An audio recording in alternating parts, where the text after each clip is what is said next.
ôtez pas toutes, ôtez pas tous. Jeunesse Kamit, comme d'habitude, mes vidéos s'adressent à toi d'abord, à toi ensuite, à toi après. Les autres peuvent suivre s'ils veulent. Jeunesse Kamit, tu as dû le constater. Aucun peuple n'a perdu la tête au point de se découvrir un Dieu étranger à la couleur de sa peau et à son univers culturel. Aucun peuple. Seul ton peuple a réussi cette contre-performance désastreuse, humiliante.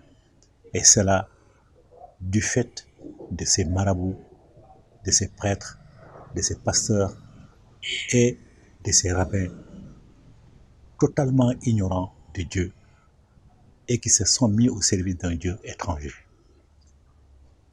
C'est à cause d'eux que toi aussi, tu as l'impression que tes ancêtres, durant leur millénaire d'existence, ont brassé du vide intellectuellement, qu'ils n'ont fait aucune découverte.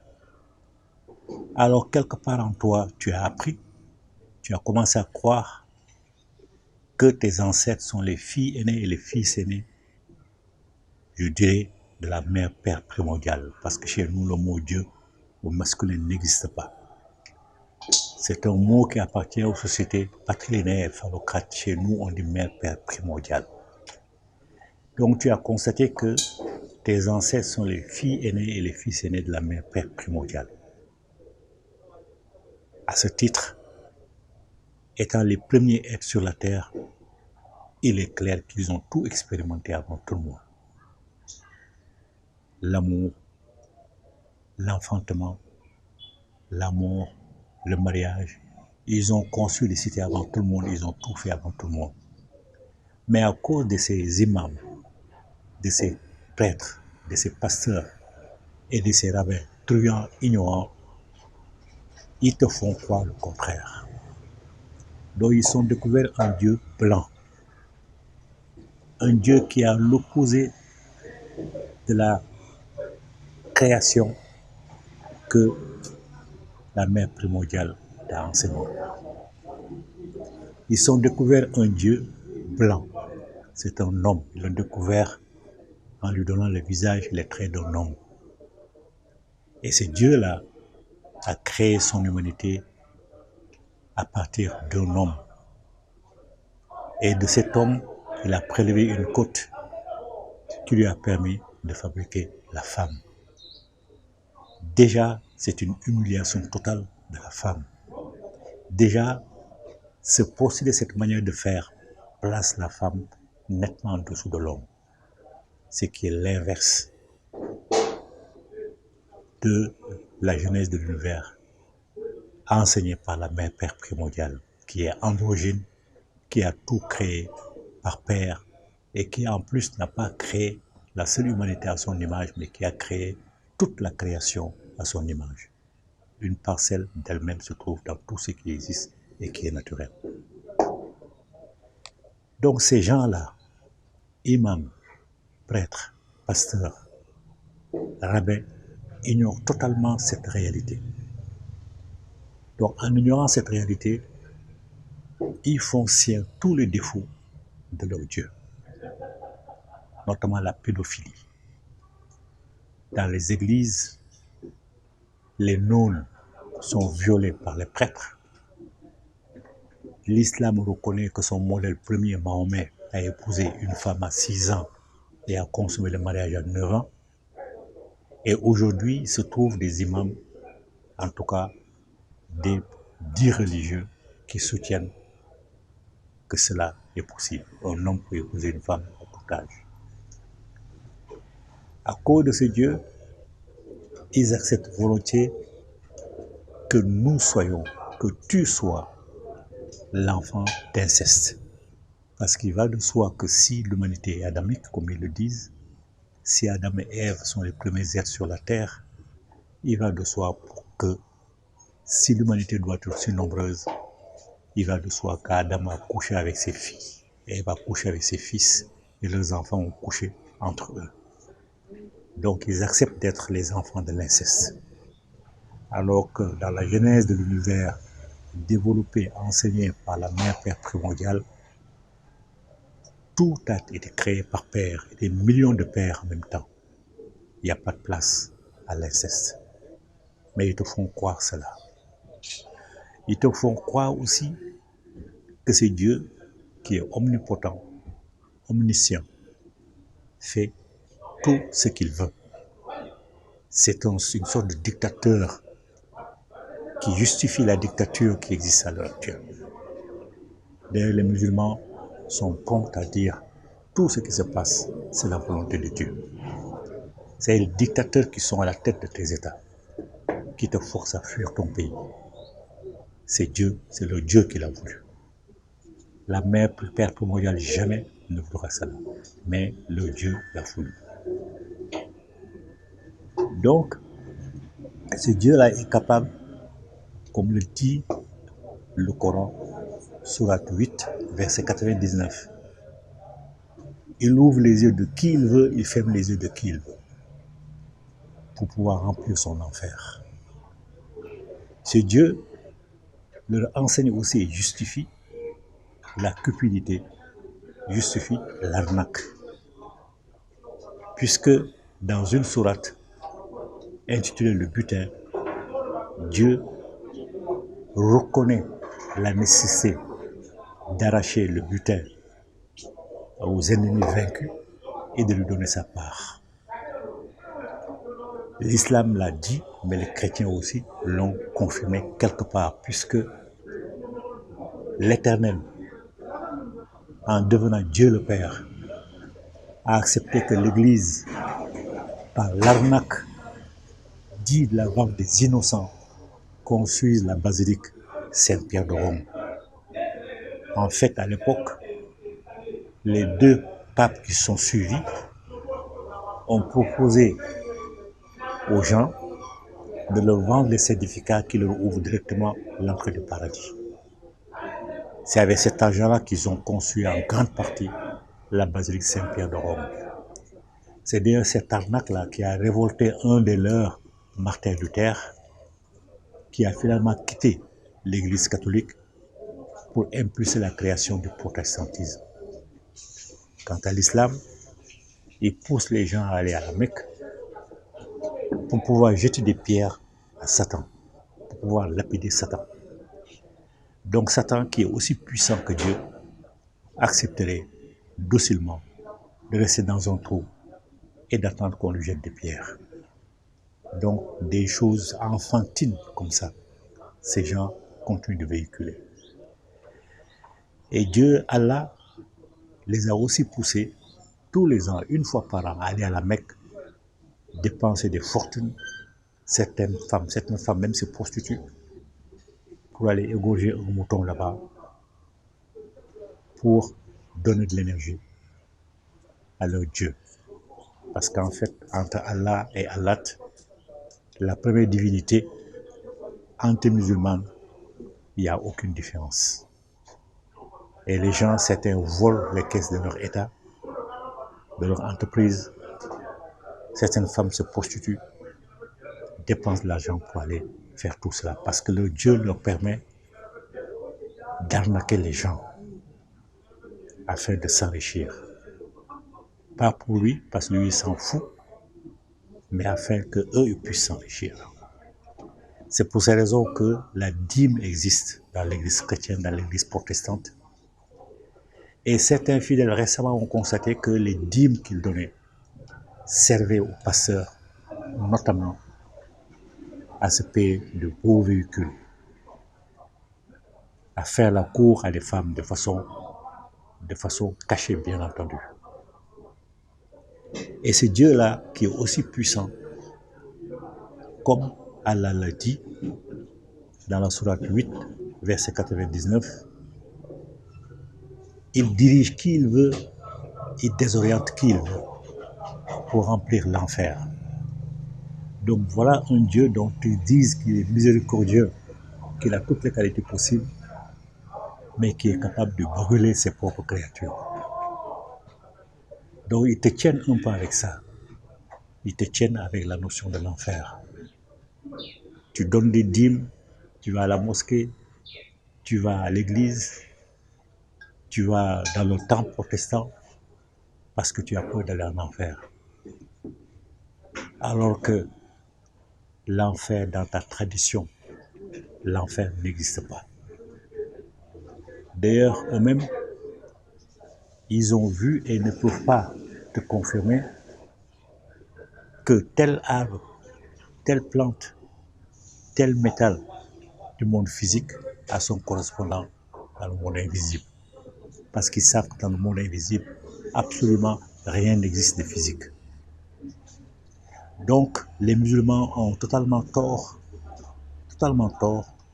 en te blousant, en te disant que le premier à entrer au paradis, c'est Bilal. Parce que c'est lui qui va guider le chameau du prophète à aller au paradis. Donc, pour eux, ce monde-là est physique, alors qu'ils ne peuvent pas prouver le caractère physique de ce monde. Parce que si un chameau peut exister dans ce monde, ça veut dire qu'il se nourrit. Alors pourquoi n'amènerait-il pas l'herbe dont se nourrit le chameau ou l'équivalent de cette herbe ici sur Terre? Ils n'en sont pas capables parce qu'ils savent que finalement, après toutes les recherches, ils savent que croire en l'existence d'un monde physique dans le monde invisible, ça n'existe pas. Donc ils te terrorisent avec l'enfer, comme si ton corps allait se reconstituer.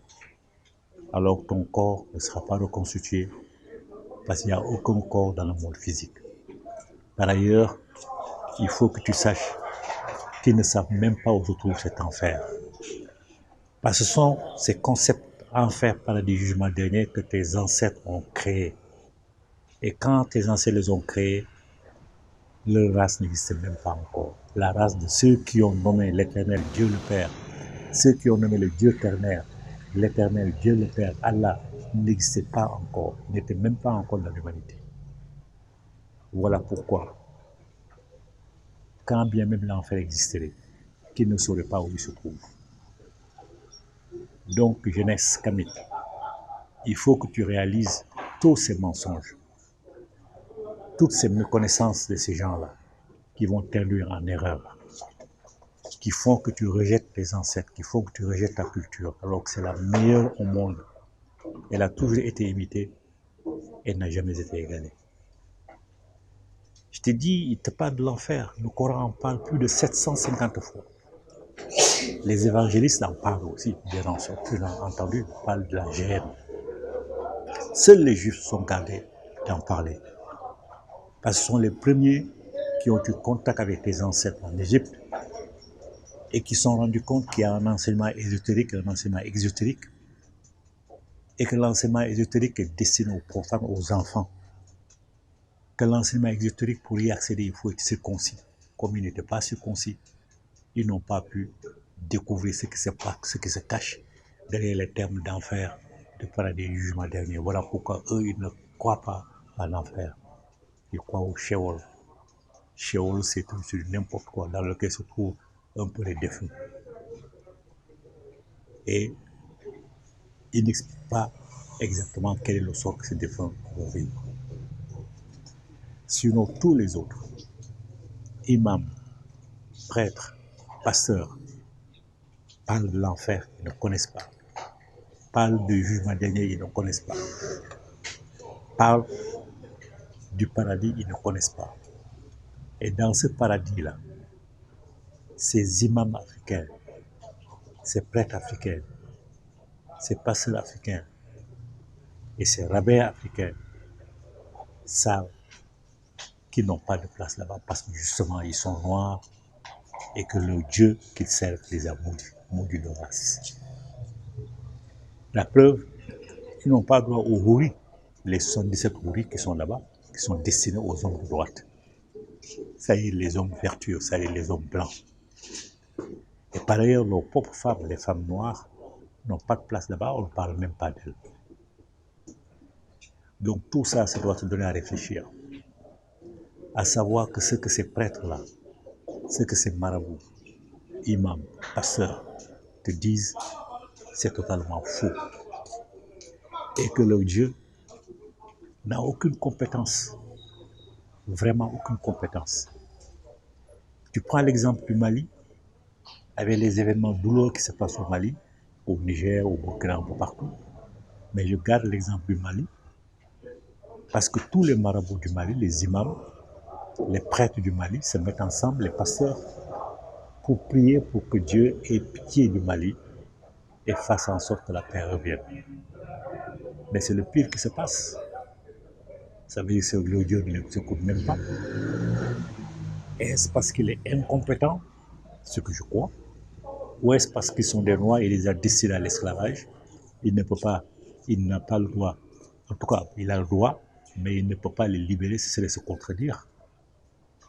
Donc, ils n'ont aucune compétence sur le plan ésotérique, sur le plan spirituel. Voilà pourquoi ce sont les mêmes qui te dissuadent d'aller vers tes sociétés secrètes, de te rapprocher de tes ancêtres. Or, c'est la seule voie possible. Donc, ces guides spirituels étant incapables de te libérer de quoi que ce soit, étant incapables de te permettre d'instaurer une véritable indépendance dans ton pays, la seule voie possible, c'est le recours à tes sociétés secrètes. C'est là où tu vas apprendre à connaître la mère Père primordiale. C'est là où tu vas apprendre à connaître les secrets que la mère Père primordiale t'a donnés à travers la mélanine, parce que tu es la quintessence de sa substance. C'est par le biais de sociétés secrètes. Parce que tu ne peux compter personne, ni sur ces prétendus guides religieux, ni sur tes intellectuels qui ont démissionné, qui cherchent seulement à compléter leur CV criminel par l'inscription d'une ligne en tant que ministre ou en tant qu'ambassadeur, etc. Et tes militaires, tu ne peux pas non plus compter sur eux parce que tous les généraux sont des francs-maçons. Encore moins, tu ne peux pas compter sur tes chefs d'État qui sont des francs-maçons dont on voit la traîtrise envers toi, envers tes frères et tes sœurs. Donc, je te disais, il n'y a que les sociétés secrètes. Il faut revenir vers les sociétés secrètes. Ça ne va pas être facile parce que certains vont te décourager de renouer avec les sociétés secrètes. Eux, ils le font de bonne foi parce qu'on les a tellement lavé on leur a tellement lavé le cerveau, on leur a tellement dit que dans ces sociétés secrètes, c'est la sorcellerie. Ils ont peur de te perdre parce que tu es leur fils, tu es leur fille. Ils ont peur de te perdre. Mais ce qui est pire, c'est qu'il y a des prétendus intellectuels qui prétendent connaître tout, qui te dissuadent d'aller dans les sociétés secrètes. Ils te disent que les sociétés secrètes, si tu vas être folklorisé. Et l'un d'eux, particulièrement, ne vise que le Mali. Il a un problème avec le Mali. Il dit que si tu viens te faire initier au Mali, tu vas te faire folkloriser, tu vas dépenser de l'argent pour rien. Comme il n'ose pas citer un exemple, on va taire son nom. Mais il se connaît et tous ceux qui ont l'habitude d'écouter ces vidéos le connaissent parce que ce n'est pas la première fois qu'il s'attaque au Mali. Ce qui est grave, c'est que si le Mali n'est pas un bon centre d'initiation, il doit proposer d'autres centres d'initiation. Parce qu'en tant qu'initié, si vraiment il l'est, il sait que c'est seulement par ce biais qu'on peut s'en sortir. Donc si le Mali est défaillant, qu'il te conseille d'aller ailleurs, d'aller au Cameroun, d'aller au Congo, au Gabon, au Bénin, au Togo. En tout cas, qui te donne des conseils pour aller vers d'autres sociétés initiatiques pour te former. Mais il ne propose aucune alternative. Ça veut dire qu'il condamne l'initiation. Et c'est le même qui s'attaque avec fougue à la franc-maçonnerie, à la Rose-Croix. Mais tu ne l'entends pas te recommander de te fier, de te méfier plutôt, de te méfier de la franc-maçonnerie et de la Rose-Croix, comme il te recommande de te méfier de l'initiation africaine. Alors la question c'est à quoi il joue. Il te dissuade d'aller vers tes sociétés secrètes africaines et il ne te dissuade pas d'aller vers la franc-maçonnerie et vers la Rose-Croix. La question se pose. Quels intérêts obscurs il est en train de défendre? Les siens ou ce pire de nos ennemis? C'est la question qui se pose à son niveau. Parce qu'il n'a aucune alternative. C'est un initié, comme il prétend l'être, à un certain niveau.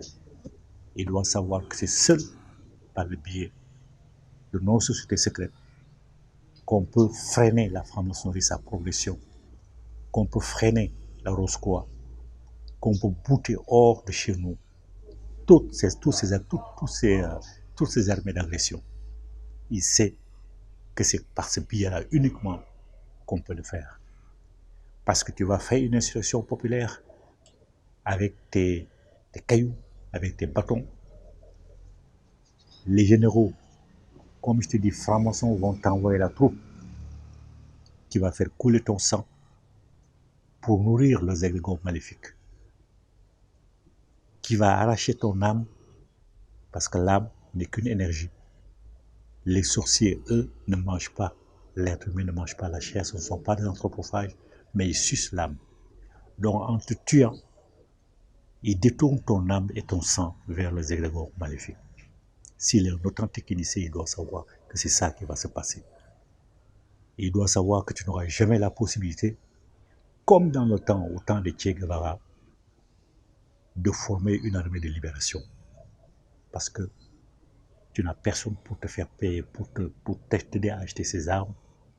Et quand bien même les aurais-tu achetés, que tu ne pourrais pas les faire venir dans ton pays. Donc, si c'est un vrai initié, comme il prétend l'être, il doit savoir tout ça. Seule l'initiation est véritablement libératrice. Seule par l'initiation, tu peux te faire libérer. Alors, ne l'écoute pas. Ne l'écoute pas, ne l'écoute personne qui te conseille de te détourner de l'initiation, de te méfier de l'initiation. L'initiation, c'est toi. C'est ton centre de formation spirituelle. C'est elle seule qui peut te libérer. C'est elle qui peut t'ouvrir les portes pour aller à la rencontre des femmes et des hommes de connaissance, des maîtresses et des maîtres des arcanes qui peuvent te permettre de te débarrasser de toutes ces armées d'agression. Sans effusion de sang, ils peuvent les chasser sans effusion de sang. Et c'est par le biais de l'initiation que tu as la chance de pouvoir les rencontrer. Parce qu'ils sont en train de te trahir. Au bénéfice de qui, personne ne le sait. Ils défendent des intérêts égoïstes. Voilà les conseils que je pourrais te donner. Dans d'autres vidéos, notamment dans la prochaine vidéo, on parlera de comment tu peux faire pour te connecter avec tes ancêtres qui ont créé les sociétés secrètes pour toi. Donc on va parler de comment tu peux faire pour te connecter à eux afin qu'ils puissent t'apporter toute l'aide dont tu as besoin. Merci de m'avoir écouté. Vie, santé, force.